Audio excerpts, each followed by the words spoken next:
Okay, sir. Can you get the door? Okay, let's start. Let's start with Prabhupada mantra. Okay, let's start. Om Jnanatmirandhasya Jnananjalakaya Chakshurunmilitam Yena Tasmai Shri Gurve Namah Shri Chaitanya Manobishtam Sthapitam Yena Bhutale Swayam Rupa Kadamayam Dadati Swapadantikam Vandeham Shri Guru Shri Yudapadakamalam Shri Guru Navashtavam Cha Shri Rupam Sagrajatam Segana Raghunathanvitam Tam Sajiva Sadhvetam Savadutam Parinasahita Krishna Chaitanya Deva Shri Radha Krishna Padan Sahagana Lalita Shri Vishakhan Vitamscha He Krishna Karuna Sindhu Deen Bandhu Jagatapade Gopesha Gopika Kanta Radha Kan Namastute Tapte Kanchana Gaurangi Radhe Vrindavaneshwari Vrishabhanu Sute Devi Pranamami Hari Priye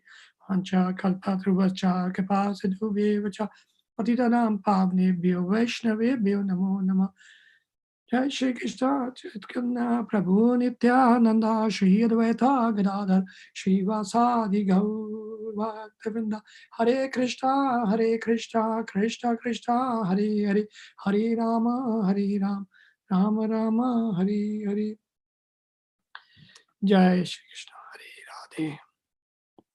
So today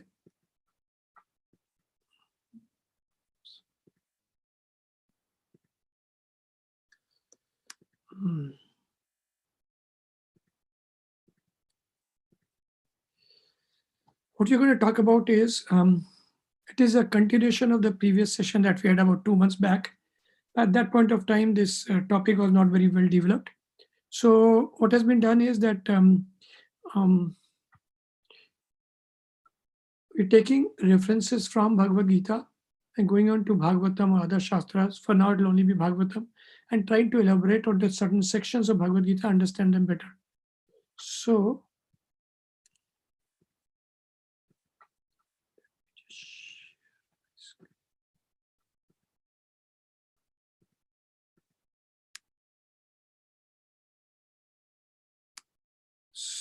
as you see over here, there are many mountains, and this is like the world vision or the Akhanda universe vision.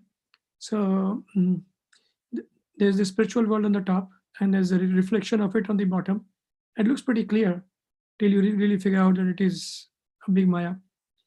And like the spiritual and the material world divide, there are many star attractions in the spiritual world that are calling us to it.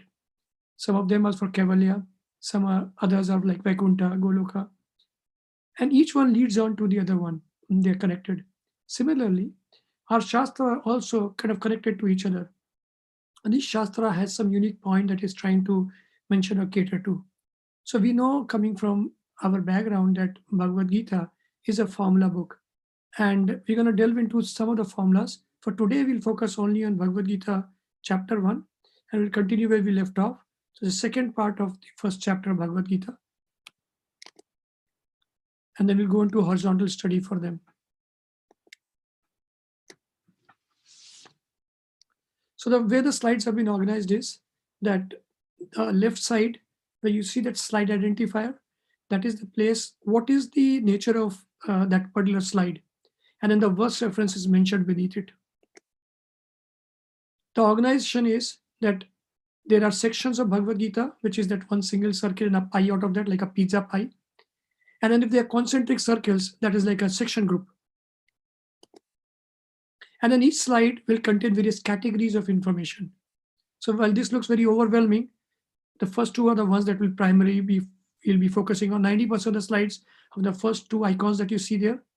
First, we'll have an originating reference in Bhagavad Gita. Let's say Bhagavad Gita 1.30, right? First chapter, 30th verse. And that has this icon with Krishna talking to Arjuna in the Battle of Kurukshetra. And the second icon with the book open is like the reference from Bhagavatam that will help us understand that particular verse or section. Then there are certain other things Like for example, that balance stones getting balanced, your third icon that you see over there, that is like the um, analogy or simile. Srila Prabhupada uses a lot of examples, analogies. So we'll delve into some of them. The fourth, the bulb one, is the insight. What is the insight that we get out of this? Right? One is just to understand a Bhagavad Gita verse. The other is there any special aspect about it? And the fifth is practical example, where we'll all actually share some example from our own lives. And that way we can make this not a one-way lecture, but a place where we can all share our ideas. So with these 5 parts, we'll go into each sections. So let's start bang with chapter 1. So chapter 1 is named by Srila Prabhupada as Observing the Armies on the Battlefield of Kurukshetra. And the chapter 1 overview is the first 26 verses are like the Sandirikshana Yoga, observing the armies. And the next part of the first chapter is the Arjun Vishada Yoga, where Arjuna laments, he's sad. And then there's subsection, rather, this is the group section. And then the first section, which is the one that we covered last time, preparations for war, Sanya victory, and Bhakta Krishna.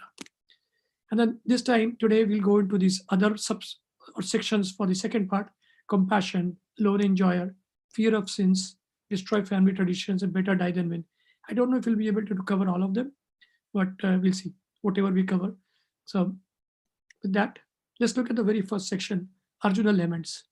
So this covers from, it's a group section, 127 to 46. So the first 4 verses are talking about the compassion. So without much ado, let's go and read this out. And please, I have one request. Are all of you actually open to reading? Is anyone having any concerns with that? Please let me know. And I would just ask people to volunteer. So what we'll do is we'll read a section of Bhagavad Gita, like 3-4 verses, and that's when we'll go into the Bhagavatam part. So I request everyone to please help me, like 1 person at a time, they can read the Bhagavad Gita verses. So maybe Niharika, you can help me read this first 4 verses that we'll go into, which is a section. Sure, Prabhu. When the son of Kunti, Arjuna, saw all these different grades of friends and relatives, he became overwhelmed with compassion and spoke thus. Arjuna said, "My dear Krishna, seeing my friends and relatives present before me in such a fighting spirit, I feel the limbs of my body quivering and my mouth drying up. My whole body is trembling, my hair is standing on end, my bow gandiva is slipping from my hand, and my skin is burning. I am now unable to stand here any longer. I am forgetting myself, and my mind is reeling. I see only causes of misfortune, O Krishna, killer of the Keshi demon." Thank you, Niharika. So as you can see, Arjuna is not best disposed in this section. And here is the key word that we are trying to see or delve into. So we can go into the Sanskrit, but the real part of that verse, the 27th verse, is when he's talking about compassion. So the word that is used there is kripaya. And if we go into the purport for the 28th verse,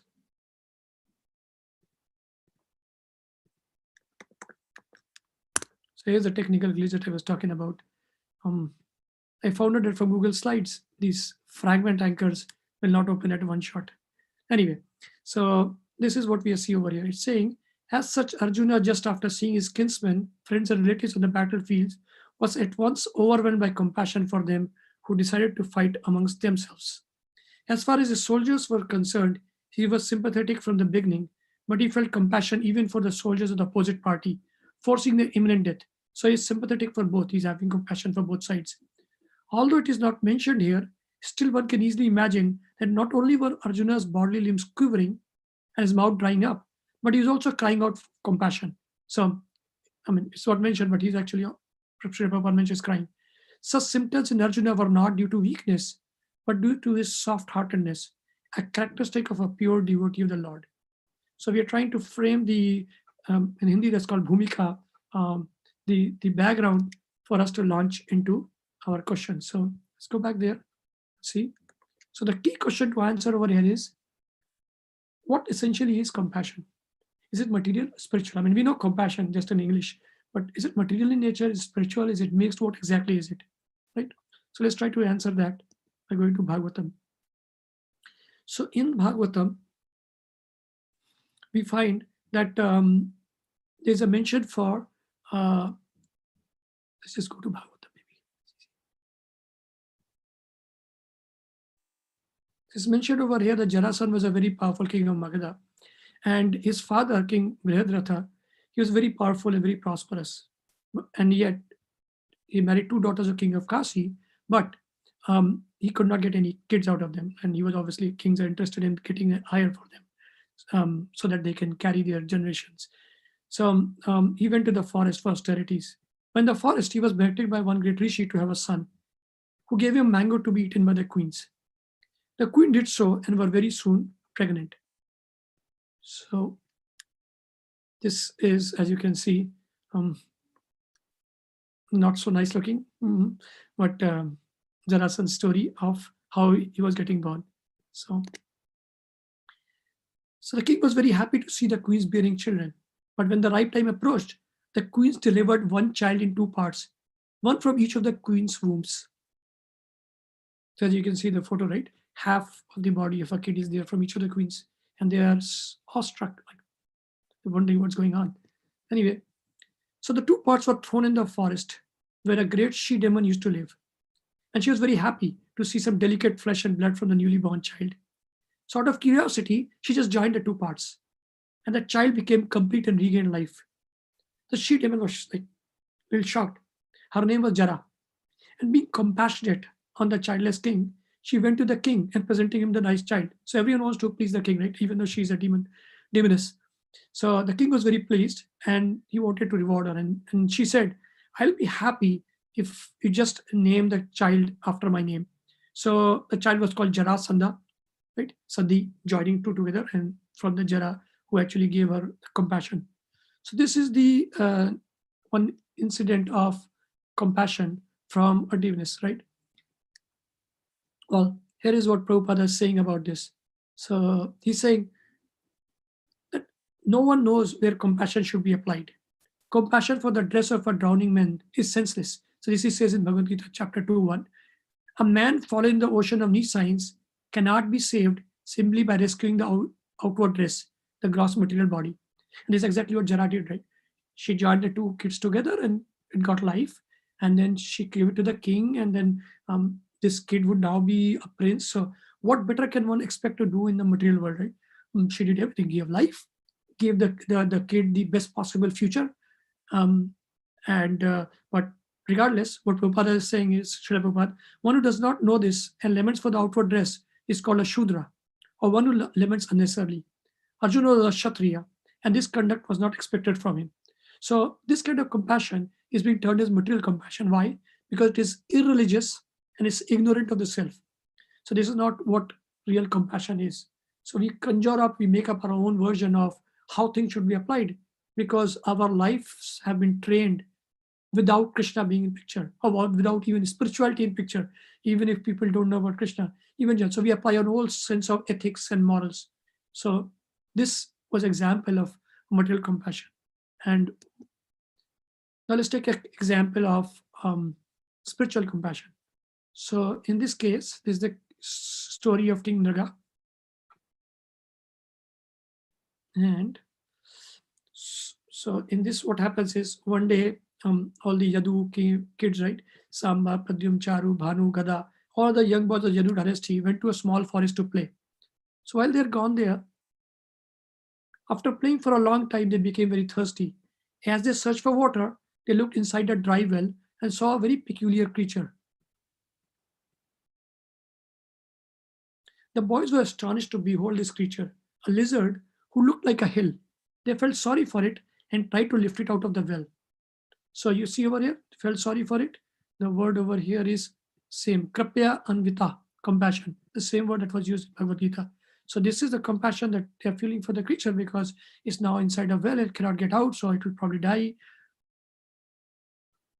So they caught onto the trapped lizard with leather thongs and then with woven ropes, but still they could not lift it out. So they went to Lord Krishna and excitedly told him about the creature. The lotus-eyed Supreme Lord, maintainer of the universe, went to the well and saw the lizard. Then with his left hand, he easily lifted it out. So this in itself was an act of compassion, right? But anyway, let's go on to see what happened to this lizard, because as you remember in the previous case, Jarasandha actually became not such a good king, and he kept attacking Krishna. So what happened to the lizard? Let's find out. So touched by the hands of the glorious Supreme Lord, this being suddenly gave up his lizard form and became very beautiful colored, like molten gold. You can see in this screenshot. And he was adorned with wonderful ornaments, clothes, and garlands. So Lord Krishna, obviously, is the Lord, understood the situation, but to inform people in general, he inquired as follows. He said, "O greatly fortunate one, seeing your excellent form, I think you must surely be an exalted demigod. By what past activity were you brought to this condition?" So he's just acting naive because he's in Leela. He said, "You don't deserve such a fate. We are eager to know about you. So please, if you think it is the right time and place, please tell me about yourself." So Sukdev Goswami says, once he was questioned by Krishna, this particular creature, this now so-called turned into a heavenly kind of looking person, his helmet was dazzling. He bowed down to Lord Madhav and replied as follows. So his name is King Naga, NRGA. "I am a king known as Naga, the son of Ikshvaku. Perhaps, Lord, you have heard me when list of charitable men were recited." So please notice that sentence. He's telling that his name should have been there. "What could possibly be unknown to you, O Master? With vision understood by time, you witness the minds of all living beings." So he's acknowledging that the Lord is the Lord, but he's also saying that he actually did some sacrifice. Anyway, so he's talking about himself and he says, "I gave in charity many cows." And you know how many cows he gave? He's mentioning that as many as the grains of sand on the earth, or as the number of stars in the heaven, or the drops in the rain shower.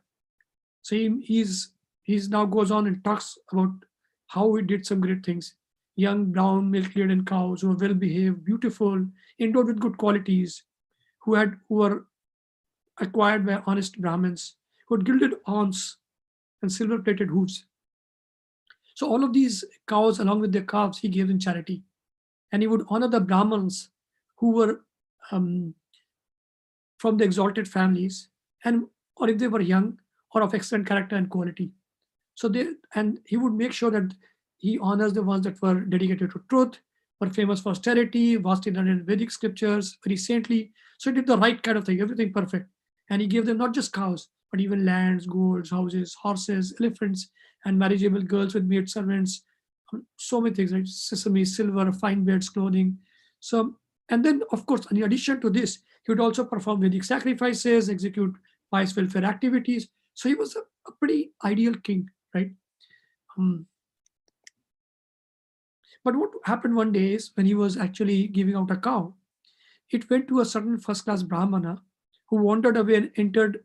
So he gave one of the cows to a Brahman, and that cow just walked out.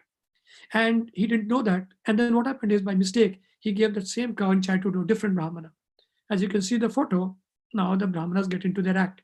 So when the first owner saw this, then he started telling the other person. You see the one on the right? He said, "She is mine." And the second Brahmana said, who had also got it as a gift, said, "No, she's mine. Naga gave her to me." So as the two Brahmanas argued each other, trying to fulfill their own purpose, they obviously came to King Naga, and you can see the King Naga standing behind with folded hands. And he said, "You gave me this cow." And the other said, "But you stole her from me." So hearing this, King Naga was bewildered. So finding himself in a terrible dilemma, he actually thought, what best can he do? And then he humbly entreated both the Brahmanas and said, "I will give 100,000 of the best cows in exchange for this one. Just give her back to me. I will take care of you. I mean, you just want a cow, right? For your good selves, should be merciful to me. Or Brahmanas, you should be merciful. I'm your servant. I did not know what I was doing. I mean, this is not my creation. It is just unfortunate. So please help me from the difficult situation. Otherwise, I'll fall into filthy hell." So the present owner of the cow said, "I don't want anything in exchange for this cow, king," and went away. So he's just gotten mad and left her. The other Brahmana also said, "Even I don't want 10,000 cows for this." And he too went away. So firstly, both are fighting, and they both left. But either case, the king, sin no one is concerned about. So given this situation, after some time, the agents of Yamaraj, the Yamadutas, taking advantage of this opportunity, they carried King Naga to their abode, Yamloka. And there Yamaraj questioned him. He said, My dear king, do you wish to experience the results of your sins first or those of your piety? Because you've done many pious things too, right? Indeed, I see no end to your dutiful charity you have performed or to your consequent enjoyment. So King Nagar chose, first, my lord, let me suffer my sinful reactions. So the Yamraj said, okay, fall. And that's when he basically fell down in spiritual, these 84,000 species are there with different levels of consciousness. So that's when he became a lizard. So that is the background for the story of how King Naga, who seemingly did almost good things, just like Jara, the best possible that he could do from his position. And uh, he, when he was in the lizard's form, he got compassion from Krishna. So that's where the question comes. And actually, this question is best asked by King Naga himself. So let us go to that question. So in 10:64:26, King Naga is saying, O Almighty One, how is it that my eyes see you before me? You, the Supreme Soul, who am the greatest mystics of mystic yoga, can meditate upon with their pure hearts only by employing the spirituality of the Vedas. Then how, O Transcendent Lord, are you directly visible to me? Now one can say that King Naga also did many Vedic things and he did the right yagyas and he did charity. Since my intelligence has been blinded by the severe tribulations of material life, so he's acknowledging that he's not out of anatravritti, for example, is different inside material life. And then he says, only one who has finished his material entanglement in this world should be able to see you. So this is a very valid question, and therefore we have put to test over here is why did King Naga get into spiritual compassion from the Lord, and why did Jara end up doing something that still was a material compassion? And actually, let us get to Srila Prabhupada. Srila Prabhupada over here actually adds to that. He's saying, Srila Prabhupada confirms in Krishna book, on the whole, Naga had not developed Krishna consciousness. The Krishna conscious person develops love of God, not love for pious or impious activities. That's what Naga was into, right? Therefore, is not subjected to the results of such action. As stated in the Brahm Samhita, a devotee by the grace of the Lord does not become subjected to the resultant reactions of fruitive activities. So then why would he be afraid of falling down and why would he actually go through that? So in other words, Srila Prabhupada is also saying the same thing. King Naga himself has doubts and therefore there's no reason for King Naga to get the spiritual compassion, right? So let's see what is the answer for that. And as you can see, there's a left side of this slide, there's a bulb icon, right? So it's an insight question. So we'll go to the insight. And here's the answer. The answer comes from King Naga himself. He gives a hint for it in 10:64:25. He's saying, O Keshav, as your servant, I was devoted to the Brahmanas and generous to them. And look at that, I always hankered for your audience. Therefore, even till now, I have never forgotten my past life. This hankering for Krishna's audience looks like the right thing that triggered his good fortune. This is further in Srila Vishnu Chakravarti also adds to this commentary, and when he says, when Naga mentioned one who hankered to have your audience, he was referring to an incident concerning a certain great devotee King Naga had once met. So this devotee was very eager to acquire a temple for the beautiful deity of the Lord. And then he also wanted copies of such scriptures as Bhagavad Gita and Srimad Bhagavatam. So very generous, King Naga arranged for all of these things. So devotee blessed him. And when he got blessed, then he got, my dear king, may you have the audience of Supreme Lord. So from that time on, Naga hankered for that, desired to see the Lord. Okay, so that while that sounds very promising, let's see what Jiva Goswami over here says for the same thing. Since King Naga openly declared that he had two outstanding qualities, namely devotion to Brahma's generosity, it is clear that he possessed these qualities only partially, since someone who's truly pure would not boast about them. So King Naga was kind of boasting about them, right? He had told earlier Krishna that you would be knowing that my name would come in the list of the charity givers. So it's kind of boasting over there, or rather he was boasting. So Srila Jiva Goswami raps him and then says, no, that makes him not very clear. It is also clear that King Naga considered such piety to be a separate goal desirable for its own sake. Thus, he did not appreciate pure devotional service to Lord Krishna. So while Krishna was not the goal of Naga's life, just like Amrish Maharaj's case was, nor do we find that King Naga overcame obstacles like Amrish. when Durvasa Muni became angry at him. Still, we conclude that since Niga was able to see the Lord for some reason or another, he must have had the good quality of sincerely desiring the Lord's association. So let's come back to our topic over here, which was the topic of compassion. So firstly, compassion can be both material and spiritual. And when most activities are not like atomic events, compassion done. It is an activity is like an event. It takes time. There are many ingredients to it, as it says in chapter number 18, right? 5 factors for every action. So because of all of these actions, there'll always be a mix.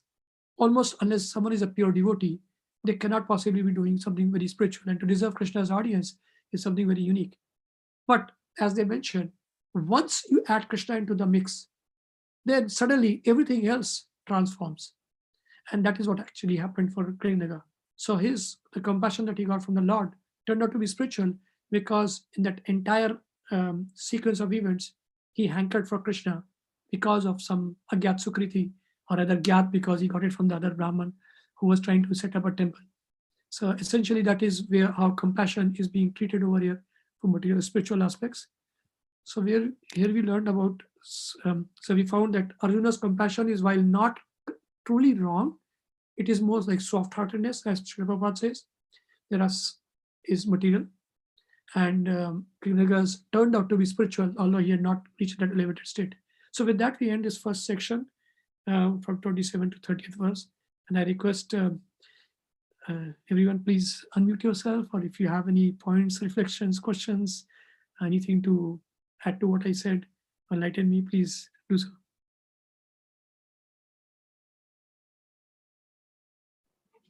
Hare Krishna, Babuji. Thank you for a nice presentation. I always admire your PowerPoint slides. Very, very nice and unique, the pictures you use. I have a question. So in I think the second last slide, you were mentioning that there are two types of compassion. One is spiritual and material. So just can you please elaborate a little bit, what is actually spiritual compassion and what is material compassion, and give some, example of both types? So the example that was there from Srimad Bhagavatam was the example, right, Prabhu? But basically, spiritual compassion is benevolent and is self-realized. You cannot mimic it. You cannot, like Purusharth, right? When someone does efforts for doing dharmartha, moksha, right?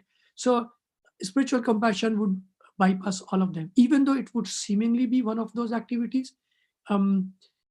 Like in the case of Krishna, right? He was trying to help set up, give donation to this priest, and put some shastra there, and even the deities, install them, right? He himself was still involved with many such other activities which are still very much part of dharma, karma, and moksha. But because of the sukriti that he got, it turned out to be a benevolent activity that turned into compassion that was self-realized. That means it was not determined, the event or the activity was not determined through Purusharth. So that, I would say, is one easy way to differentiate between something that is material versus spiritual. In the case of Jarasandha, Jara actually did not Purusharth, Istriyarth, or however you want to call it. Purusha is basically the enjoyer, so she's also a Purusha. But she was trying to do a materially good activity, and that involved Purusharth. And therefore, that compassion that she exuded turned out to be still material. And as you can see the result of that, right? Jarasandha did not become the best of people, right? Even though he went to the king's place, he must have gotten the best education, the best environment. Still, despite that, he ended up being demoniac. He used to actually capture all these small petty kings, and he would sacrifice them in front of Lord Mahabhairava, right? Lord Shiva. He was a Shiva devotee, just like Lord Ravan. All demons turn out to be Lord Shiva's devotee. So the compassion, how it is carried out, what activities happen before it, and what is the outcome of it. All three aspects can help us differentiate between what is essentially material, semi-spiritual, or totally spiritual. And once you put Krishna into the picture, things automatically turn out to be spiritual. So in this case, that one little agyat sukriti that Krishna got, not the other things that he did, actually got him to Krishna's audience. Mathematically speaking, if you earn $5 million someday and maybe $10 someday, and there's a huge difference between them, right? But they're all finite. But once you put infinity into the mix and say, I earned 3 units of money, $10, $5 million, and some infinite rain check to be able to buy anything, like the presidents of the country have, right? So you add 3 of them, infinity plus 5 million plus 10 makes it infinity. So as soon as you put spirituality and Krishna into the mix, then things become spiritual in content. So I stop there, Prabhu. Does that help? Yeah, thank you. Actually, you gave the examples, but somehow or other my mind was distracted, so I could not grasp it in the beginning. That's why. No problem. Thank you. Thanks Only for my presentation has reiterating to those improve. things. Thank you, Bhagavad. Hare Krishna. Hare Krishna. Thank you. Okay, so dear devotees, we can go on to the next section now.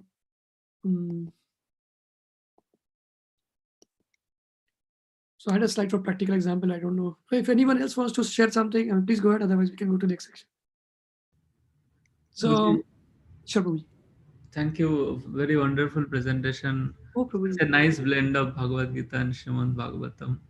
So one thing I was just, as you beautifully presented through all the Shastra Pramanas, one thing really caught my attention is that how King Niga was so, like, from it devotee he associated, and he developed this attraction, and he was hankering, uh, and that was like a thread that was pulling him to Krishna, and ultimately, apparently he landed up in a miserable situation, although doing a good thing. He was doing a good thing of charity, but it shows that material world works in such a way that even if we do the right thing or the good thing, but still the complexity, we cannot unentangle ourselves from the complexity. Eventually we land up some kind of complex situation even if we do good.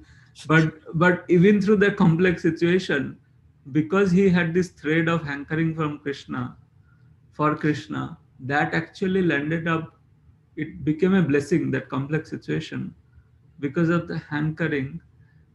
Ultimately he got Krishna's darshan. So it really doesn't matter, although he landed up in a miserable situation. True. But all that started with the association of a devotee who planted this seed of hankering for Krishna. So yeah, just thank you for presenting that material compassion and spiritual compassion. Wonderful point. Really Thank you. See, you can always see Gyan Chakshusha. Yeah.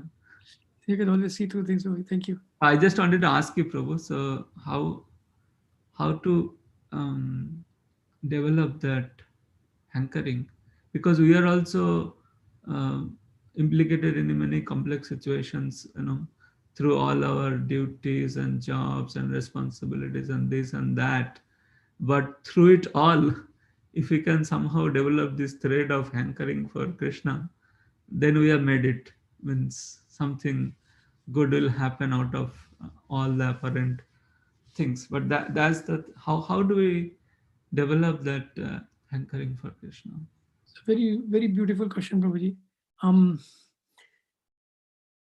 In Hindi, they say, and there's a statement, "Chota muh badi baat." So I am not that elevated to give a very apt reply, but I can tell a little bit that I know is that if you always travel the extra mile, then that extra part always gives magnanimous returns. An example is seva at the temple in ISV. If you're doing some seva and there's time-bound seva, and then what happens is once you're nearing the time, and assuming that you already burst yourself and you're at the very brim of the whatever you could exert yourself, and the time is up, and now someone else has come over, let's say you're washing the utensils. And at that point of time, once you're walking out, you're satisfied, you've done your job, maybe go and watch kirtan or lecture or do Vajapa around. At that point of time, you'll find magically that somewhere on the way from where you're coming out, something is still there that would qualify as your service that you are doing, not someone else's service, just the exact same service that you are doing or one was doing. And you would be made to think, I'm done. Next person is going to come, who's going to relieve me. They would be able to take care of it, or anybody will take care of tomorrow when people come. So I don't have to do it. But then at that point of time, something tickles inside and then tells you from inside, shh, maybe I should just do it, because anyway, I'm here And since I've done 2 hours or 3 hours or whatever service, maybe 5 minutes won't matter. And then you stretch yourself and do that. And when you do that, you feel a lot more happier and a lot more satisfied than what you've done. And then you come out and you travel another 50 meters, and then you 50 feet, and you find something else exactly the same nature. And then you say, no, Krishna, this is not done. This is unjustified. You can't expect me to do this. I have already done a stretch myself. And then you start going past it, and then the conscience inside tickles and says, no, maybe I can also do this one. I mean, I'm almost done. I'm reaching my car. Let me just go ahead and do this one too. And you go and take that pot or whatever is lying there, some jug, and then you clean it and then put it down. And then you walk to the car, and then at that very moment, you find something else that is there. And this time you make it very clear, I cannot be doing this. And unless I have maybe a broom or something's fallen outside at the parking lot. And then very magically, when you turn around, you'll find actually a broom is nearby. And now you don't have excuse. And you're actually very tired, but what can you do? Something's happened magically. And then you say, maybe this is really mercy that is happening. So you actually take the broom and clean it. And then after that, you say, Krishna, I'm not looking anywhere on the ground. I'm starting my car, only looking up, and I'm driving out. So here's a practical example of how Krishna does allow to put you to test and stretch.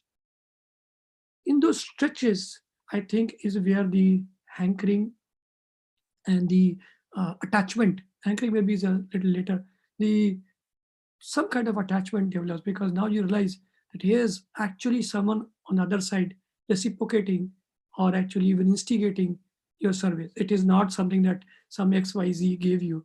Now there's a third person who's involved, who's watching you at every moment and seeing and telling yourself. And then you might, after a few days, you forget it and think it's a coincidence, but happens again and again and again. And it keeps repeating. That's when you get the confidence that, what is that called? Two birds on a branch that is there on the heart. It's just us, not me, or me just taking to my mind. There's actually someone who watches every action that I do, this English sonnet, every move you make, every breath you take, I am watching. So it looks, then you get the confidence that there is someone actually out there. So once you actually come to the realization that there is actually someone there, not someone there on the book, not some Maharaj told, not some friend told, not some part of some verses, a Gita or something. It is actually reciprocates with you and makes you react back. That's, I think, when the attachment and hankering now goes forward. So that is my experience, you can say, or realization. But I would stop there, Prabhuji. Maybe I talk too much. Maybe someone else more experience can tell over there. Anyone else would like to add something, Prabhuji? Hare Krishna, Vijaya Damodar Prabhu. This is Ashram Madhav. Hare bol, Hare Krishna. I can tell for myself that when I read all of Bhagavatam, then for me, person like me, the only thing that is applicable which brings me closer to Krishna is the prayers of Kunti Devis. That is the only thing which I can relate to, that when I am in a difficult situation, I remember Krishna. Otherwise, I don't remember Krishna. I do the service. I go to temple and do service mixed with devotees and all. But that special bond to Krishna or Vishnu, right, comes and I ask something desperately from him is when I'm in a difficult position. And that is sort of, I won't call it realization, but that is what I have found out. The prayers of Kunti Devi, where she says that let all the difficult situations come to me. I am not praying like that. I don't want to, because those difficult situations, when it happens, they're really painful. I know that. But the thing is, that is a fact that, when there are difficult situations, that's when, you are very close to, really well mentioned. Thank you. Yes, that's a really good point. And but we should not wish for it. That's what I'm saying, because those are painful. Good wishes for it. But coming back to you. Thank you, Bhuji. Whatever little I mentioned, does that kind of go in, or would you like to yourselves, because you're so experienced, you've seen the world, both material and spiritual. Koladeep Prabhu, would you like to help? Very inspiring. Yeah, Koladeep Prabhu can add something.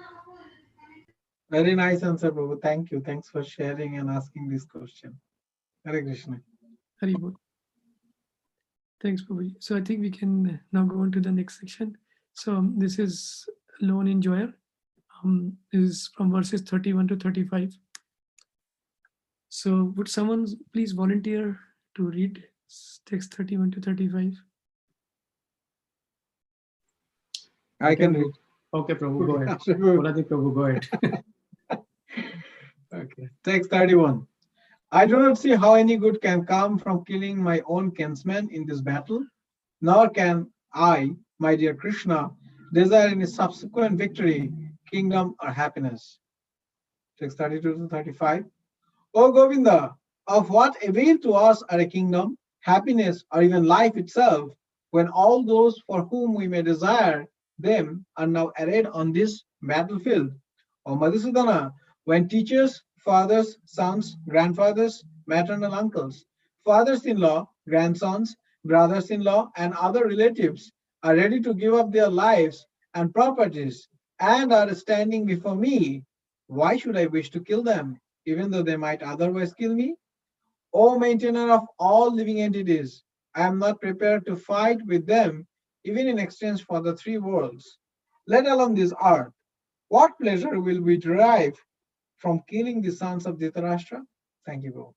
Thank you, Prabhuji. So let us go on to the.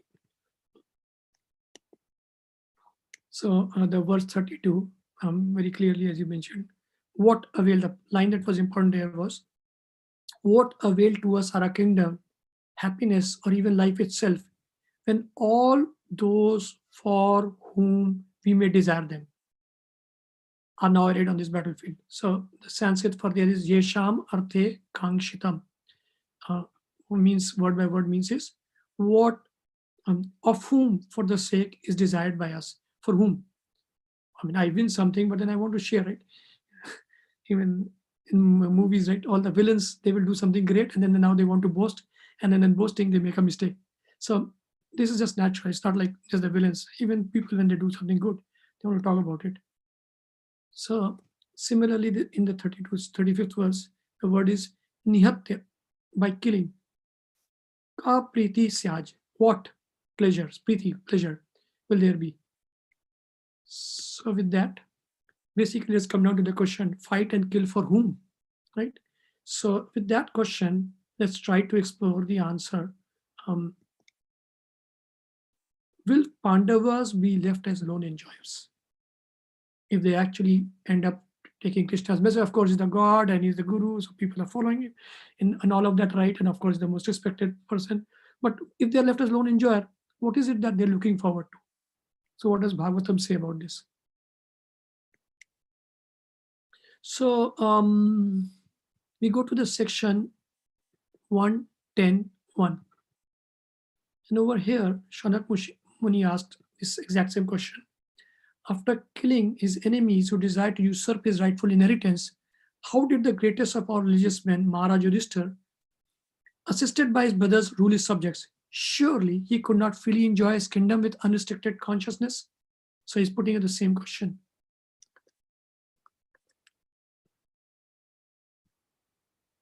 Suta Goswami said, Lord Sri Krishna, the Supreme Personality of Godhead, who is the maintainer of the world, became pleased after re-establishing Maharaj Yudhishthira in his own kingdom, after restoring the Kuru dynasty which had been exhausted by the bamboo fire of anger. Maharaj Yudhishthira, after being enlightened by what was spoken by Bhishma Dev and Lord Sri Krishna, the infallible, engaged himself in matters of perfect knowledge because all his misgivings were eradicated. Thus he ruled over the earth and seas and was followed by his younger brothers. So far, it looks like it could go either way. Was he the lone enjoyer, or were they the lone enjoyers or not? Let's see what Bhagavatam more has to say. So in text 4, for the same next verse, it says, when Pandavas were ruling, what is the state of affairs of the kingdom? So the cows over there were mentioned because cows are the very important asset, right? Due to his fatty milk bag and cheerful attitude, the cow used to moisten the grazing ground with milk. So cows were happy, definitely. Then in the verse 4, it is also mentioned, during the reign of Maharaj Yudhishthira, the clouds showered all the water that people needed, and the earth produced all the necessities of man in profusion. The river, ocean, hills, mountains, forests, creepers, active drugs, in every season paid the tax quota to the king in profusion. So as you can see over here, it's really nice weather over there. Clouds, rain, beautiful sunshine, greenery. And it's going to say, because of the kings having no enemy, Register, the living beings were not at any time disturbed by mental agonies, diseases, or excessive heat or cold. So it looks like things are going very fine, right? But then in 1:10,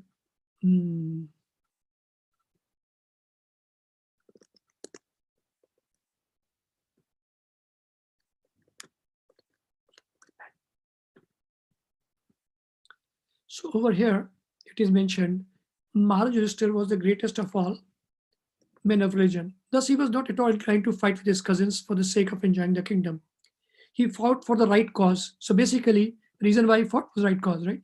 For the kingdom of Hastinapur, because it was getting usurped by their cousins. He fought therefore for the right cause under the guidance of Lord Sri Krishna. But he could not enjoy the results of his victory because his cousins were all killed in the fight. He therefore ruled over a kingdom as a matter of duty, assisted by his younger brothers. This inquiry was important for Sonak Rishi, who wanted to know about the behavior of Maharaj Yudhishthira when he was at ease to enjoy the kingdom. So as you can see from this photograph, all the citizens, all people from the kingdom, they are very happy, are laughing and enjoying themselves. But all the Pandavas, they are grim. It's not that they are sad, but udasin, that's a term that is used. In Hindi, that is used in negative connotation with sadness, but really from a spiritual perspective, it is like summer. So they did not have anything to look forward to or not look forward to, but they were basically doing the duty. That's how the Pandavas took it. So it is mentioned basically that they did turn out to be non-enjoyers from a material point of view, but they ended up doing their spiritual activity or pseudo spiritual material activity by doing their duty, which is what their position in the Varnashram was. So that is the answer to.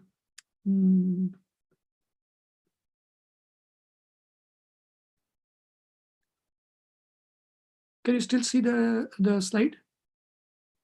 Yes, Prabhu. Okay, good, thank you. Okay. So that was a short section about whether Pandavas were the lone enjoyers. Now Bhagavatam is saying yes, they were.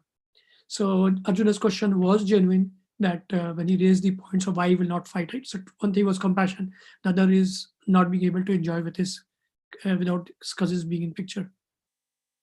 We can talk about this. We can go to the next section. I think this one didn't have much, but if anyone has any points or any practical examples to raise for this section, please speak up. Otherwise, we can go to the next section. So one thing I just wanted to add here, Prabhu. Yes, Prabhuji. That the chemistry of this world is created in such a way that the more we try to enjoy, the more we suffer. Beautiful point, Prabhuji. Yes, very well said. Like usually the idea is that the people who have more assets, they are the happiest persons, but that's not the case. We see that they could be most miserable people because they have to maintain and protect so much, and fear of losing also so much. Another thing is, but everybody is trying to enjoy. At least they're trying. They may not be able to enjoy, but they're trying to enjoy. And it seems like just one more thing goes right and they're able to make it. That's how Maya deludes. Just one more thing, you do this and you'll be happy, but it never happens. You know, this point actually that you mentioned is actually, I think the two words capture it: Sukha and Ananda. The Sukha will always have a Dukh, but the Ananda doesn't have a negative part to it, right? Bliss. So you are right. The material world, we are trying for happiness, but ends up in sadness somehow or the other. If not now, so at some point of time. But if you go after spiritual Ananda, then that is like, there's no end to it, depending on how long you pursue it or how you pursue it. Yeah, sorry, you were saying second point. I was saying that the happiness, as you like mentioned in this Yudhishthir Maharaj, happiness is not a product, it's a byproduct. We think in consumeristic civilization that we have now, everything is a product we want to extract. So we think happiness is also a product that can be purchased by so many assets and this and that. But actually, happiness is not a product, it's a byproduct. It's a byproduct of service. And Bhagavad Gita presents this different dimension of doing things. We see Arjuna also initially he gave so many logics, and I want to do this, like fear of sin and then enjoyment. But everything was surrounded around how he could enjoy. But ultimately he gave up everything and he was really miserable. So same thing happens to even in our life. We try to do this, maybe upgrade the car or the phone or the house or whatever, some upgrade we look for, and we think that's everything like surrounding or any other thing. As long as we are thinking that we are in terms of how I can enjoy, I think we can't open the puzzle. We can't solve the puzzle. But the moment the same Arjun did much more hard work, he fought such a war, even though his son was killed, but he did as a matter of service, seva to Krishna. Even Yudhishthir Maharaj, as you rightly mentioned, he did that as a seva, and that brings the greatest peace and satisfaction.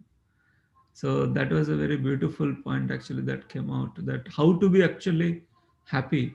And Bhagavad Gita presents this extra dimension, which actually Krishna taught, that why don't you do this as a service to me? And that Arjuna accepted, yes, I'll do Karisha Vachanam Tava, I'll do it as a service to you. I think that's the fine art the Bhagavad Gita is teaching us, and the secret how to be happy. So very wonderfully brought out that point. Thank you, Prabhu. The word, you put the right words for it. I missed the word byproduct. Yeah, it is not immediate. Like 2 plus 2 is 4. But the fact is something got added together, which is and 4 was a output of that. So the operation, you very well explained. Beautiful point. Thank you. Okay, let's, dear devotees, we can go to the next section. So next section is about verses 36 to 38. So I request, please, someone who has not spoken, maybe if you can, otherwise anyone can speak. Prabhu, can I read? Yeah, Prabhu, please. Text 36. Sin will overcome us if we slay such aggressors. Therefore, it is not proper for us to kill the sons of Dhritarashtra and our friends. What should we gain, O Krishna, husband of the goddess of fortune, and how could we be happy by killing our own kinsmen? Text 37, 38.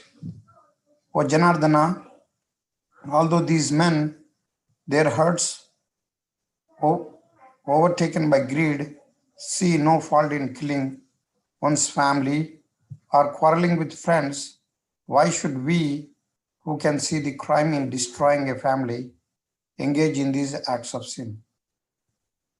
Thank you, Prabhuji. Thank you, Prabhu. So now the 36th verse we're talking about, sin will overcome us. That's the starting line for the translation. So now, third point that Arjuna mentioned is being brought out. Let's see what we have in store for this thing.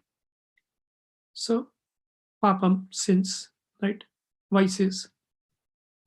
So over here, the question comes is, do sins really come for these kind of activities? And what was Arjuna's position? So let's go to Bhagavad Gita itself and see the verse number 36 and the purport. So over here, I'll try to skip through it quickly. It's saying is, according to Vedic injunctions, 6 kind of aggressors: poison giver, arsonist, one who sets fire, one who attacks with deadly weapons, one who plunders the riches, one who occupies others' lands, and one who kidnaps a wife.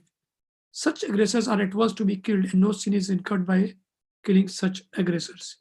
So, such killing of aggressors is quite befitting any ordinary man. But Arjuna was not an ordinary person. He was saintly by character, and therefore he wanted to deal with them in saintliness. This kind of saintliness, however, is not for a Kshatriya. So, in other words, Srila Prabhupada is now positioning this particular aspect is giving a little bit leeway to both sides. Arjuna is Kshatriya, he has also saintliness, and these kind of aggressors should be killed and no sin at all. So let's go and figure out from Srimad Bhagavatam what Bhagavatam has to say about this. So this is a story about the killing of Vritasura. So Sukdev Goswami said, "O King Parikshit, who are so charitably disposed, when Vritasura was killed, all the presiding deities, everyone else in the three planetary systems was immediately pleased and free from trouble. So everyone was happy, excepting that is Indra. Everyone that is except Indra. So what is the problem with Indra? Thereafter, the demigods, of the Indian translation, the great saintly persons, inhabitants of Pitraloka, they all went home. While departing, however, no one spoke to Indra. So now Indra is left in his agony. So Maharaj Parikshit inquired from Sukdev Goswami, "O great sage, what was the reason for Indra's unhappiness? I wish to hear about this. When he killed Vritasura, all the demigods were extremely happy. Then why was Indra unhappy?"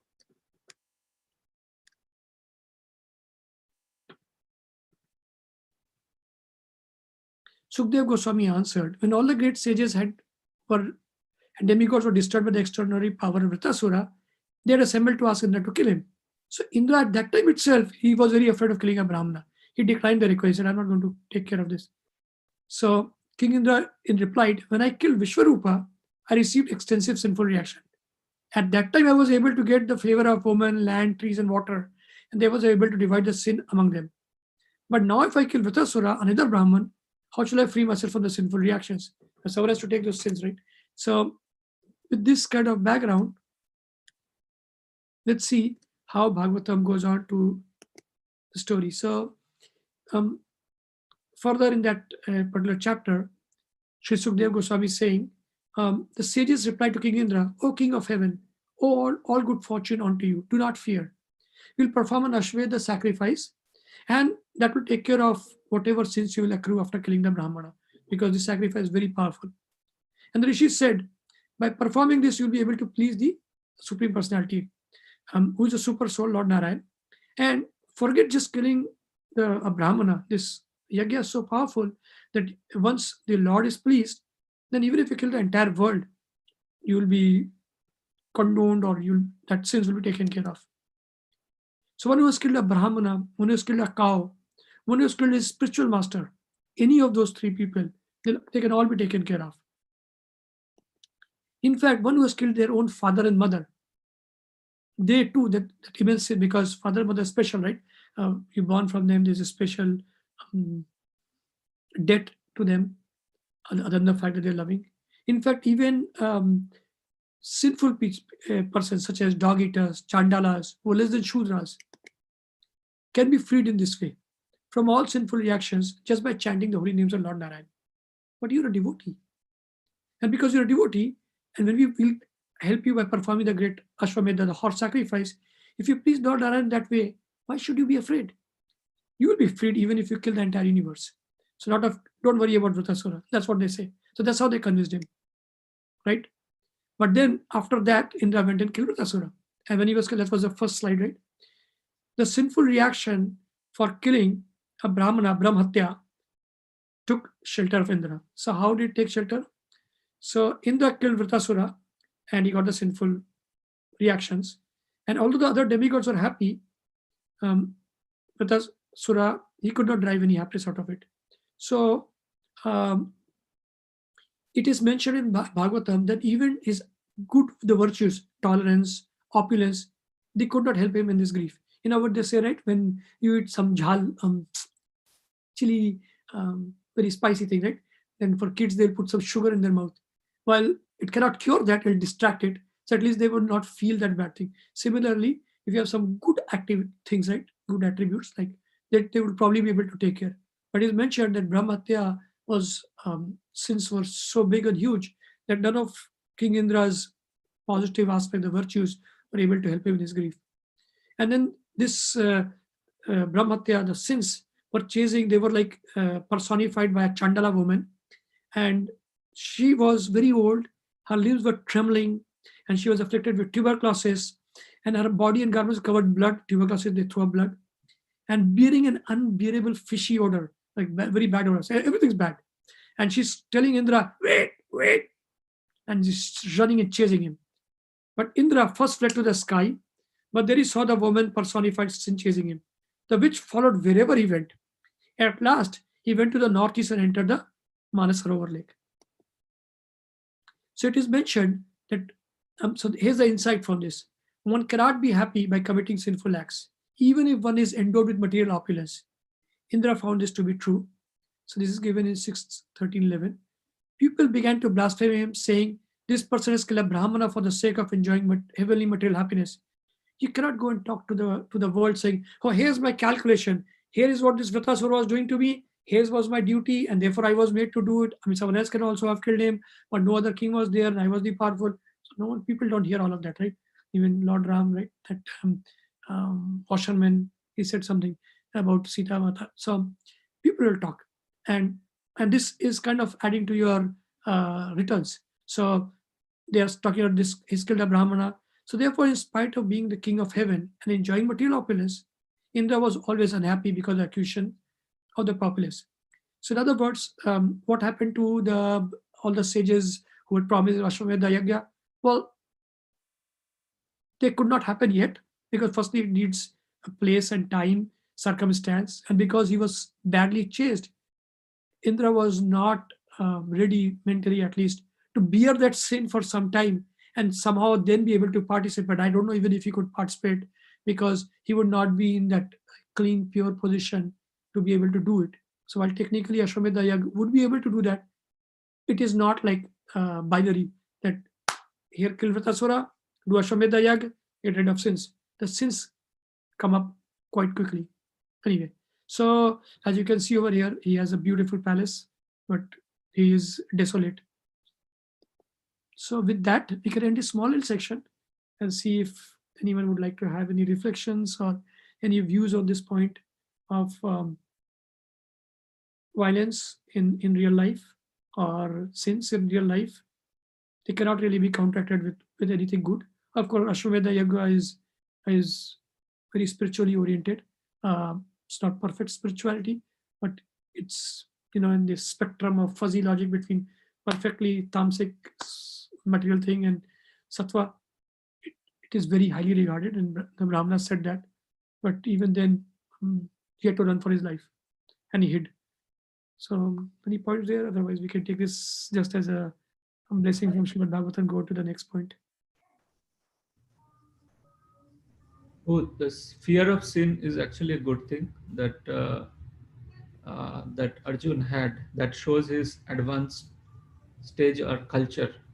So that time people had fear of sins, but nowadays in modern civilization, all the sinful activity are made very easy and it's encouraged. It's given some name. For example, the cheating might be given the name of smartness. So some terminology is coined by which this is like this is further somebody is arrogant, Competition. he's told courageous, like some name, you coin something, but we see more or less the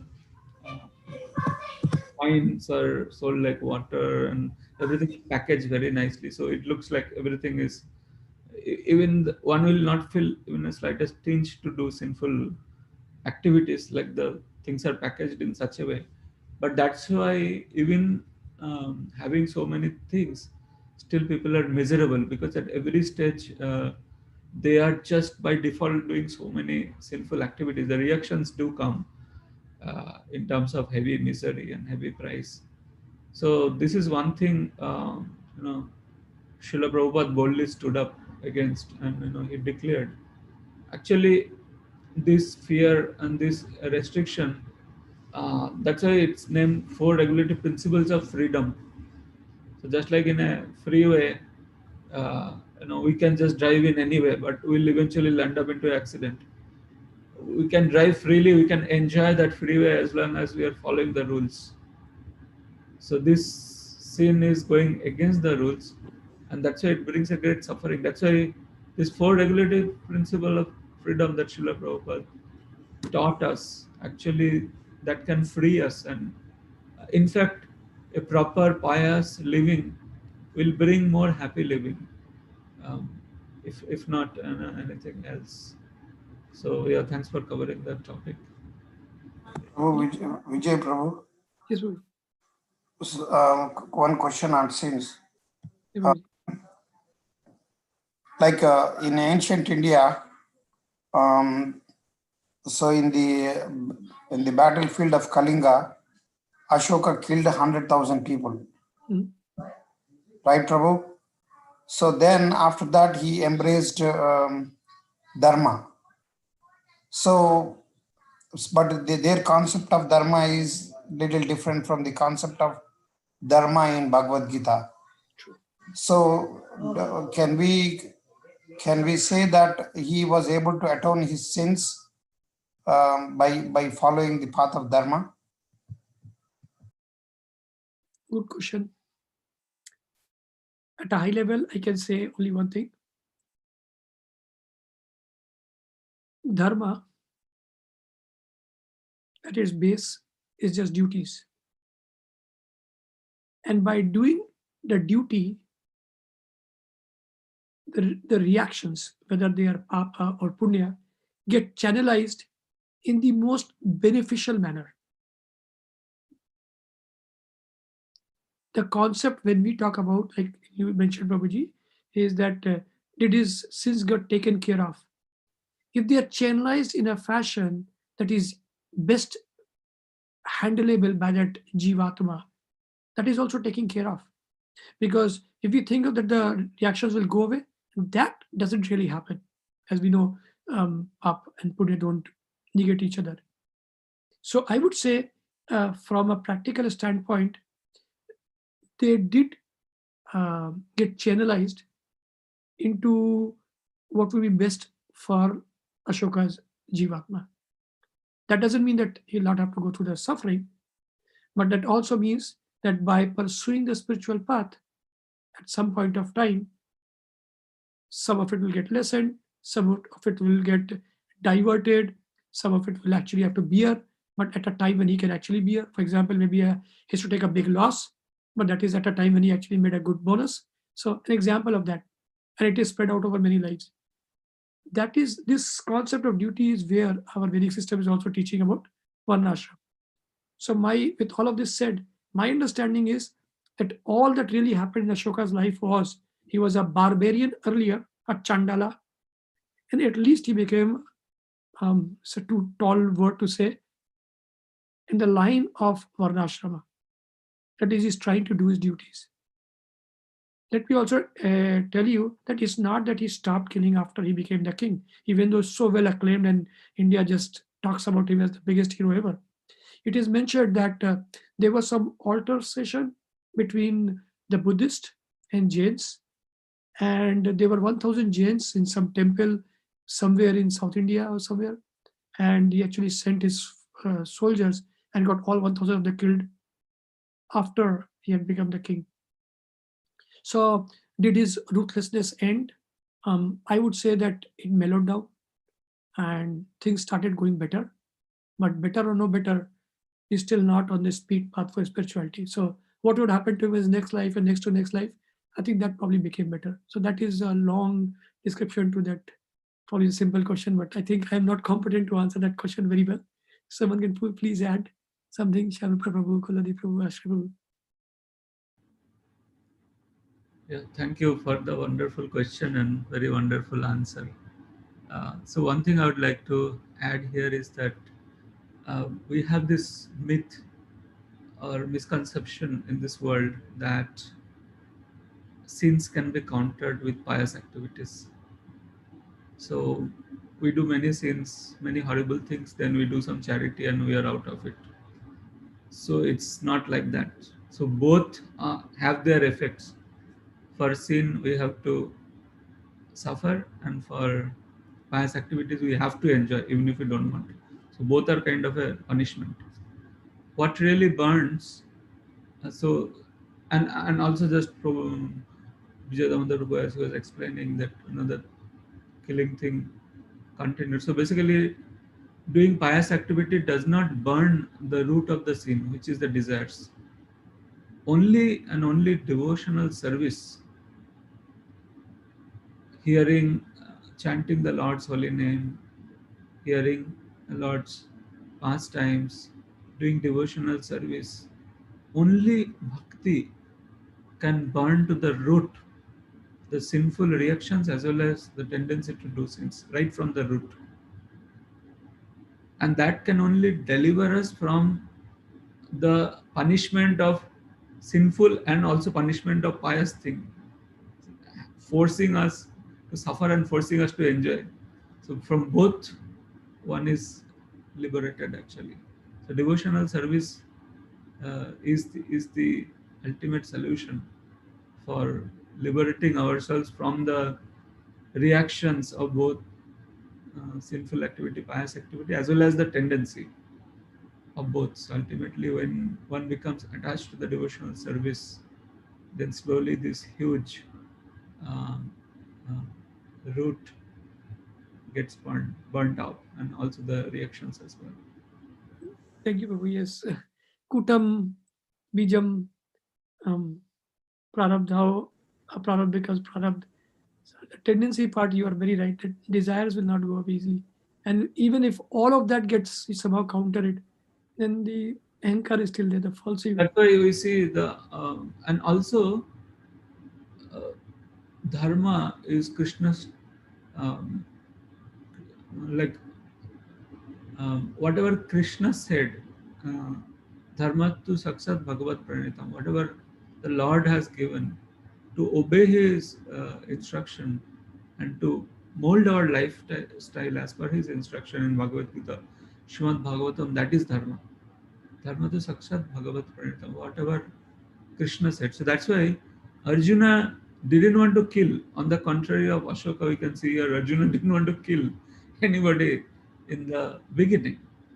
But that would lead to more adharma, because if this low class person like Duryodhana becomes the king and remains the king, who had done all the 6 aggressions, they stole others' wife and all tried to kill.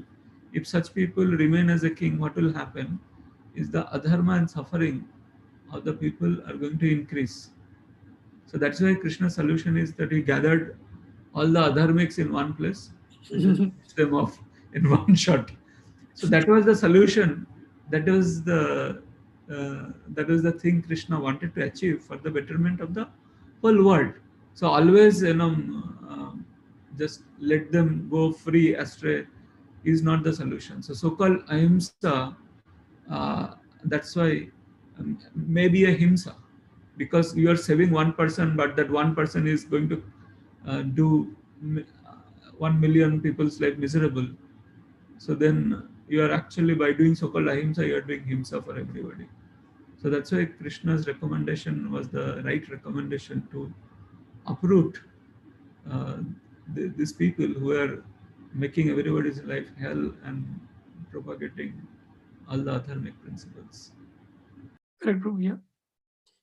The current world sees things between 100% material, selfish, all the vices, and leading a regulated life. That itself is called spirituality. Morals, ethics, and spirituality are treated, and dharma and religion, everything is treated together. But Prabhu, as you mentioned very correctly, cannot burn. If you want to burn, ultimately devotional service, at the very least, Jnana Yoga can get you very far, almost to the end, but ultimately needs bhakti for burning the seed. Yes, Prabhuji. So I'd like to. Yes, sure, Prabhuji. This is Asai Mother. Just Yeah, Prabhuji. point one thing. Hari Bol Prabhu. Sure, Prabhuji. It's a very interesting topic actually. So Arjuna, when they were hiding in that, I think it was Virat, right? That's where they were hiding, and then there was a battle that happened to protect, the cows, and he literally defeated all the, Bhishma, Drona, everyone defeated. Right?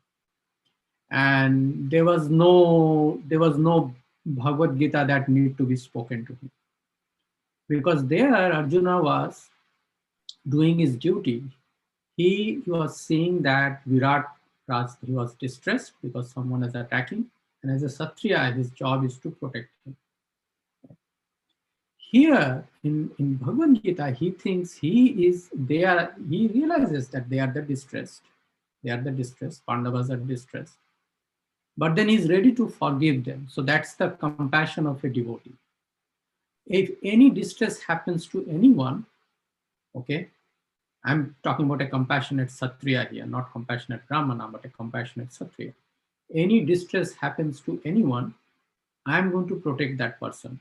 But if it happens to me, which is then I will forgive.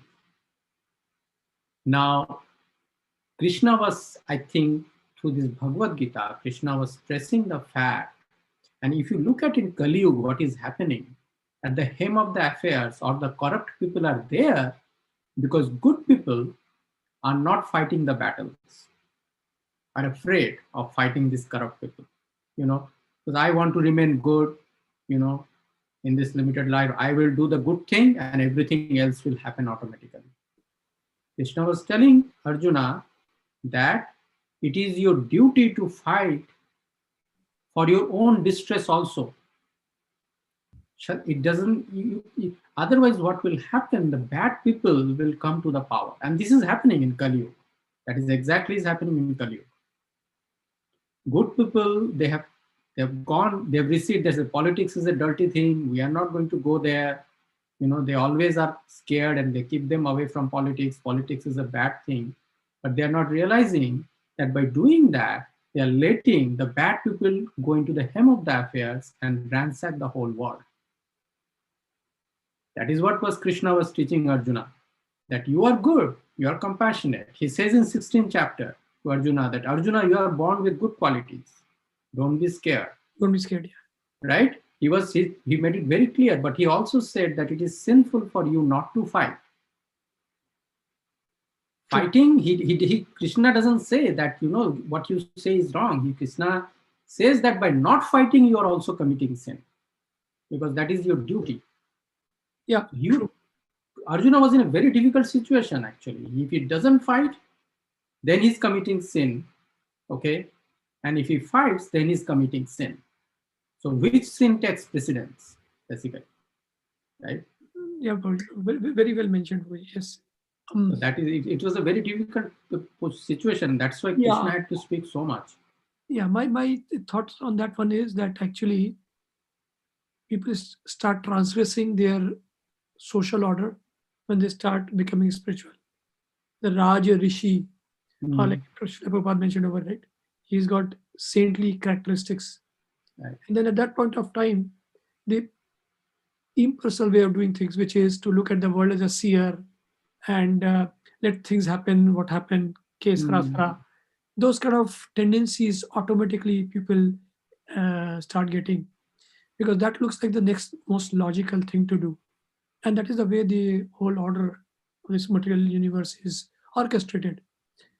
But that said, the concept of yukta, getting around and understanding that even if I don't mess with something, that doesn't make me, like I'm not outside the system, I'm part of the system because everything comes from Krishna, is actually tending to more towards the Vaishnavism aspect. In other words, I'm trying to draw the fact from what you just mentioned is there's a Brahman aspect about it and a Vaishnava aspect about it. And the Vaishnava aspect is all inclusive, and therefore it's a comprehensive solution. And I think that's what Krishna is pushing. And I think the tendency for Arjuna was to become more saintly and just withdraw from the world like a tortoise. So I think it was. But he was not. He was not. Krishna said in the 18th chapter, he said two things very interesting. One, he said that he knew after he gave all that lecture of Bhagavad Gita, still that doubt was there in Arjuna's mind. And that is why he said to Arjuna towards the end, that you surrender unto me, I will forgive your sins. Right? He said that, I will forgive your sins. And he also said to Arjuna that, Arjuna, even after I told you all these things, if you still don't fight it and leave this battle, you will do all the same. Because he knew his nature, although he was saintly, his nature was a nature of a Kshatriya. He will not be able to go to door and beg and survive. He will not be able to do that. Krishna knew that. right? So the cake and the icing. So the icing he was developing was saintly, Yeah. but the cake was actually Yeah. Kshatriya. That is what his inherent tendencies were. Yeah, a saintly Kshatriya and a saintly Brahmana are two different type of people. Saintly Kshatriya and a saintly Vaishya, they are different people. They are I not. agree. What happens is that people are trained for their basic duties, but Yeah. when that extra layer comes in, that's where the dilemma comes in, and that's where Arjuna got Exactly. his dilemma. Right? Exactly. Yeah. Yeah. Thank you, Prabhu. You have brought up a lot of controversial topics here. What I And probably you have presented. No, this is good actually. You know, this is important because we have this such clarifies our august soul. Right? audience. Prabhu, one quick reflection Yes, Prabhuji, please. regarding the sins. I was remembering the conversation between Sukadeva Goswami and Parikshit Maharaj in Canto number 6, and then first chapter, where he said, where Sukadeva Goswami, I think he was saying the verse Kunjara Sauchavat. I think it's 6.1.10 or 9. Yeah, there you go, Prabhuji. Where he says, Bathing of an elephant. yeah, he compares the just like an elephant goes, like takes bath and then goes again, and then goes out again. It then puts trash on its body. Mhm. So similarly, he was. So then in the conversation, at the end, only through devotional service, one can uproot. I put the words there in the window. Kechit kevalaya bhaktya vasudeva parayana agam dunmantihi niharam eva bhaskara. Only through devotional service, one can root out the weeds of sinful actions. I mean, fully. I mean, without any like any seeds in the like just like when you put seeds in the ground, then they come up, and then even after pulling them out, there is a chance that they can still come out, the weeds, like that. So only through devotional service one can completely. Yes. So you kind of confirmed what Shamar Babu said. Yes, Prabhuji. Very well. Thanks for giving the quote over here. And then the words, that verse is the 6.1. I think is it 6.1.10. Yeah, 6.1.10. We can so what Maharaj, I think who is the one. Sometimes one who is very, yeah, that Yeah. 6.1.10. Yeah, but we have it open in the window. I'm sharing it. Go ahead. Okay. Sometimes one who is very alert as not to commit sinful acts is victimized by sinful life again. Look at that. That means unwillingly sinful activities are performed. I therefore consider this process of repeating sin and atoning to be useless. See, so it's so relevant in our lives. People are committing sinful activities. Like on December 31st, they will drink and then they will do all sinful activities. And then again on January 1st, hey, let's go to the temple and atone our sins. That's not going to work out. It is like the bathing of an elephant. For an elephant cleanses itself by taking a full bath and then throws dust over its body, head and body, and as soon as it returns to the land. So in this present civilization, it's just like that, Prabhu. You're right, Prabhuji, actually. And the concept of sin and pap and punya actually is a misnomer. I mean, if you really look at it, what is good for one could be bad for another.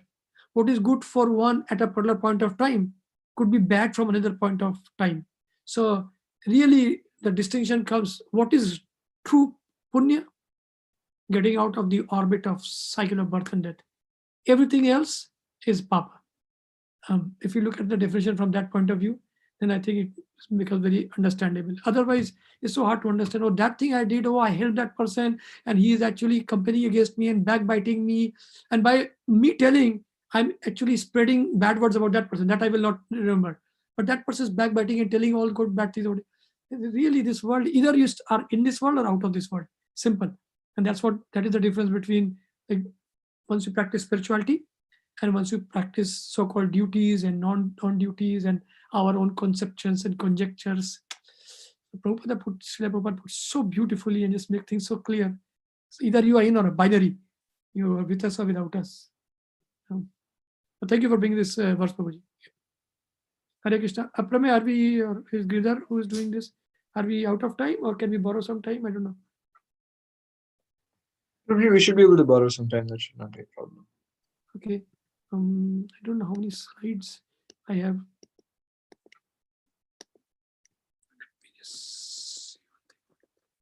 Yeah, I mean, I'm about half done with my slides. So I guess I think we can probably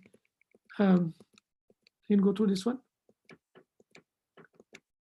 It will take at least about 10 minutes. So this section is, and maybe in interest of time, I can read this.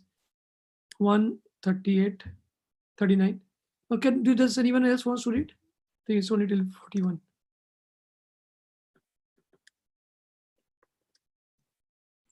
I can read the book. Please go ahead. This is Ashram. Sure, you go ahead. With the destruction of the dynasty, the eternal family tradition is vanquished, and thus the rest of the family becomes involved in irreligion. When irreligion is prominent in the family of Krishna, the women of the family become polluted, and from the degradation of womanhood, for descendant of Vishnu comes unwanted children. An increase of unwanted population certainly causes hellish life, both for the family and for those who destroy the family tradition. The ancestors of such corrupt families fall down because the performances for offering them food and water entirely stop. By the evil deeds of those who destroy the family tradition and thus give rise to unwanted children, all kinds of community projects and family welfare activities are devastated. O Krishna, maintainer of the people, I have heard by disciplic succession that those whose family traditions are destroyed dwell always in hell. Thank you, Prabhuji. So we can close this too. And just let's see what we have here. So, Pranashyanti Kul Dharma. So, their Kul is getting destroyed. So, in 40, it is already mentioning that an increase of unwanted population happens. So, that's one. This pick is symbolic of that. And then the next thing that is mentioned is about Pitars. The ancestors of such corrupt families fall down. So, one point to raise over here is what is the responsibility towards Pitra? So it is mentioned, I'm just of time just reading it out, in 3:20-20 of Bhagavatam. Marrying and begetting a child is considered to liquidate one's debt to the family in which one is born. There are many debts, so that's one. And then later on in 1084-39, it's mentioned in purport, whenever a Brahmana takes birth, 3 debts are born along with him. He can pay his debt to the sages by celibacy, his debt to the demigods by sacrifice, and his debt to his forefathers by begetting children.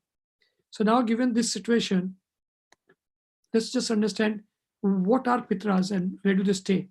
So from Bhagavatam, there's a story about King Agnidhara and how he took care of family traditions. So for that, it is mentioned that Maharaj Priyavartha, when he departed, then King Agnidhara obeyed him, and strictly observing the principal religion, he gave full protection to inhabitants of Jambudvipa, as if they were his own sons. And then, despite designing to get a perfect son and becoming an inhabitant of Pitraloka, Maharaj Agnidhara once worshipped Lord Brahma, and then he went to Mandara hill, and so and there a lot of damsels would come. So there he collected some garden flowers and he started engaging in severe austerities and worship. So it is mentioned that the king became Pitralokama. So this is Srila Prabhupada's purport in 5.2, or desirous of being transferred to the planet named Pitraloka. To go to this planet,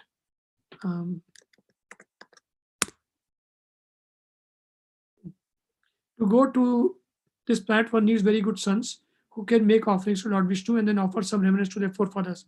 The purpose of the Shraddha ceremony is to please the Supreme Lord. After pleasing him, one may offer prasad to one's forefathers, and this way one can make them happy. The inhabitants of Pitraloka are generally men of the Karmakandiya. So information about them. So they can stay there as long as the descendants offer them Vishnu Prasad. This is where he was trying to do his duty. Okay.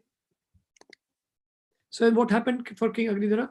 So understanding that the king wanted to get he had some desire. So understanding desire, Lord Brahma selected one of the dancing girls, Purchiti, and then sent her to the king.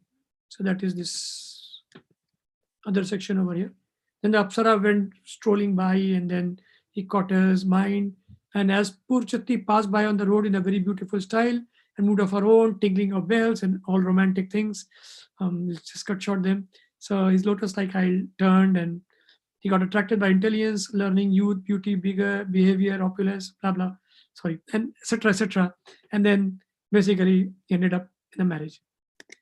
So after Purchiti, so then ultimately, as all material stories, they have to have an end. So this story after the intermission turns out to be not so good, and Purchiti departs. And King Agnidhara's lusty desires were not satisfied. So he kept thinking about her. Therefore, in accordance with the Vedic injunctions, the king after his death was promoted to the same planet as his celestial wife. That planet, which is called Pitraloka, is where the Pitas, the forefathers, live in great delight. So now the question comes that Agnidhara was son of a Vaishnava, and he should have desired to be transferred to the spiritual world. Why did he desire to be transferred to Pitraloka? So Goswami Giridhar, one of the Bhagavatam commentators, remarks that, let us go to that section. As you can see, the bulb over there is lighting, which means it's an insight. So and I didn't go into details of Pitraloka's explanation there, but over here it is mentioned that, by the way, this is a technical glitch. I learned that you can do something like this from PowerPoint, but not from Google Docs. So since Maharaj Agnidhara was the son of a Vaishnava, why did he desire to go to Pitraloka? In answer to this, Goswami Giridhar, one of the Bhagavatam commentators, remarks that Agnidhara was born when Maharaj Priyavrata was infatuated by lusty desires. This may be accepted as a fact because sons are begotten with different mentalities according to the time of their conception. According to the Vedic system, before a child is conceived, the Garbhadhan Samskar is performed. This ceremony molds the mentality of the father in such a way that he plants his seed in the womb of his wife. He will beget a child whose mentality will be saturated devotional attitude. So nowadays we don't have this Garbhadhan Samskar. So this is the point that I wanted to mention. Actually, I tried to breeze through it. The explanation of Pitraloka, which we didn't get to cover, and the fact that why, even if someone is praying and doing everything austere, why would Lord Brahma send a dancing girl? And because someone has that desire. And why do people have the desire? Is because Pitraloka is a nice place to go to. I mean, we are talking Krishna conscious always, but firstly, it is not always available freely. And secondly is people have a desire to enjoy, and enjoyment in higher planets is much more than what we do on Earth. So Pitraloka is definitely a place to enjoy if the rest of the family continues following the tradition. So that was the question that Arjuna had, that if I go out and destroy dynasties and traditions, then the whole ceremony, whole of concept about essential Vedic practice would go for a toss. So I think I breezed through this. If anyone has any points or reflections to make about what is happening in current world and how these things are not getting respected and where are Pitas going in these current times, please share your reflections or educate me at least.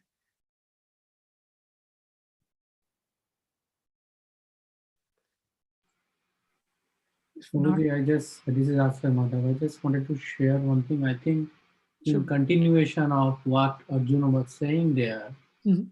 I think in few verses later he does say that all the community activities will stop. True.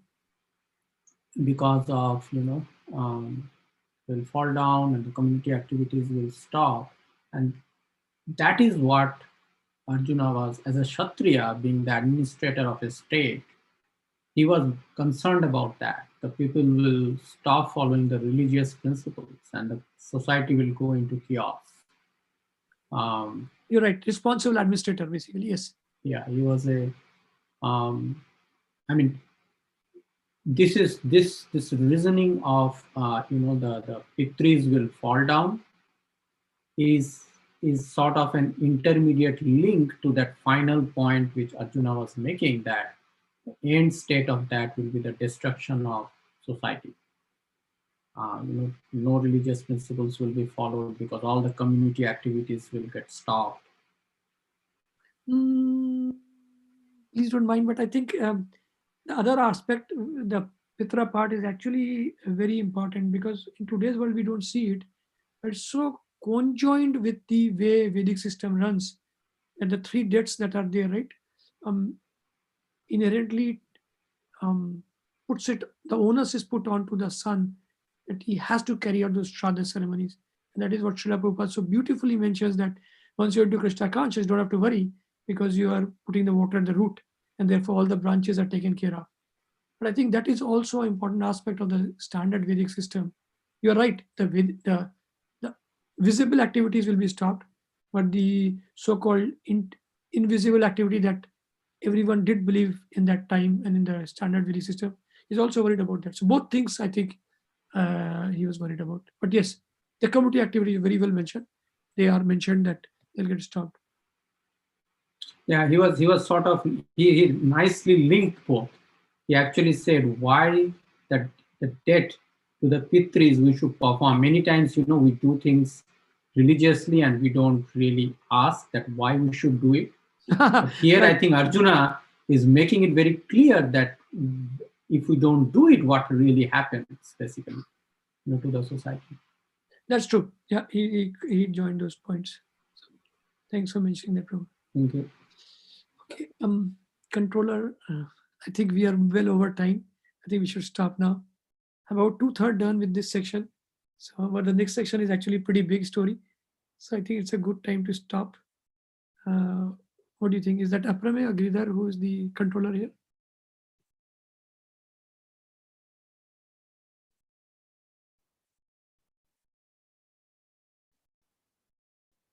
Haribol, absconding?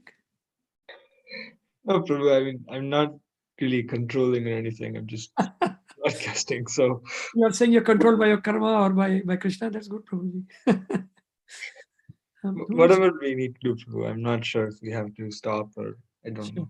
Whatever we have to. Yeah, I think it's well past time. So I think we should stop now. So thanks everyone. Thanks for joining. And thanks for enlightening me. At least I learned a lot. Thanks for cheering me up, and hope to see you from the other side of the board soon.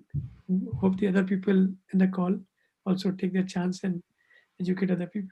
So with that, I think we can end with the Vancha. Thanks a lot, everyone, dear devotees. Vancha kalpatrubhascha kripasidhubhye vacha patitadam Namo Vaishnavyo Namo Namaha. Namo namaha. Vijaya Damodar Prabhu.